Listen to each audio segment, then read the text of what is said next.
భక్తికి, శక్తికి, విశ్వాసానికి నిజరూప నిదర్శనం శ్రీ వీర ఆంజనేయ స్వామి. అటువంటి వీరాది వీరుడు స్వయంగా వెలసిన స్వయంభు అరగొండ అర్ధగిరి వీరాంజనేయ స్వామి దర్శనం కావాలని కోరుకుంటున్నారా?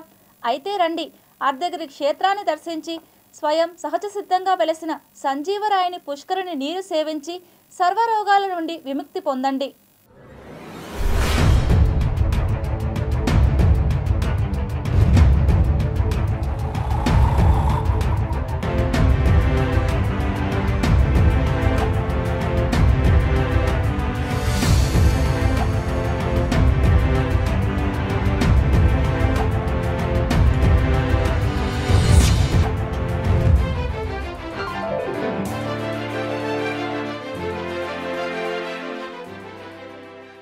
రామరావణ భీకర యుద్ధంలో లక్ష్మణుడు మేఘనాథుని దాడిలో గాయపడి స్పృహ తప్పిపోతారు.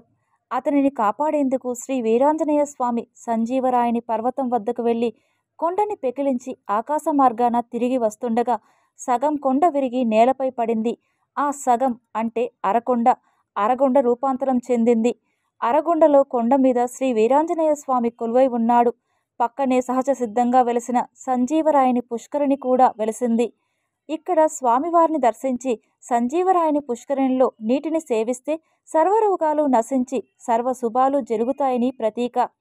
దీంతో కర్ణాటక, తమిళనాడు, ఆంధ్రప్రదేశ్, తెలంగాణ రాష్ట్రాల నుండి అధిక సంఖ్యలో భక్తులు స్వామివారి దర్శనానికి తరలి వస్తుంటారు. స్వామివారిని దర్శించి సంజీవరాయని పుష్కరిణిలో నీటిని సేవించి అక్కడ సహజ సిద్ధంగా ఉన్న మట్టిని ఒంటికి పట్టించుకొని ఆరిన తర్వాత స్నానమాచరించి కేన్లలో నీటిని నింపుకొని ఇంటికి తీసుకెళ్తుంటారు. నెల రోజులైనా చెడిపోవు. ఇందులో ఎలాంటి కెమికల్స్ ఉండవు. స్వచ్ఛందంగా సిద్ధంగా ఉంటుంది. సంజీవరాయని కొండలో ఏపుగా పెరిగిన చెట్లు, పలు సుగంధ ద్రవ్యాలు, మొక్కలు, చెట్ల వేర్ల నుండి వచ్చే నీరు పుష్కరిణిలో నిల్వ ఉంటుంది. ఈ పుష్కరిణిలో నీరు ఎంత వేసవి అయినా ఇంకిపోదు. ఈ నీటిని తాగినా, స్నానం చేసినా సోరియాసిస్ వ్యాధితో పాటు దీర్ఘకాలిక వ్యాధులు నయమైపోతాయని భక్తుల అపార నమ్మకం. ఈ నమ్మకంతో భక్తులు సుదూర ప్రాంతాల నుండి తరలివస్తారు. పౌర్ణమి రోజు విశేషంగా స్వామివారికి ఆర్థిక సేవలు, అలంకారం, వివిధ సాంస్కృతిక కార్యక్రమాలతో ఆలయంలో అధికారులు నిర్వహిస్తారు. ఈ నేపథ్యంలో రేపు 21వ తేదీ నుండి శ్రీ వీరాంజనేయ స్వామి జయంతి వేడుకలు అర్ధగిరి శ్రీ వీరాంజనేయ స్వామి ఆలయంలో నిర్వహించడం ఆనవాయితీ. 22వ తేదీ గురువారం శ్రీ వీరాంజనేయ స్వామి జయంతి సందర్భంగా అర్ధగిరి వీరాంజనేయ స్వామివారి ఆలయంలో స్వామివారికి ప్రత్యేక పూజలు, అలంకారం నిర్వహిస్తారు.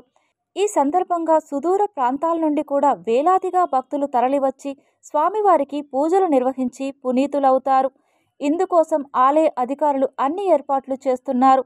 భక్తులకు ఎలాంటి అసౌకర్యం కలగకుండా ఆలయ ఈవో హనుమంతరావు ఆధ్వర్యంలో క్యూలైన్లో పూజిత ప్రసాదాలు ఏర్పాట్లను సిద్ధం చేస్తున్నట్లు ఈవో తెలిపారు.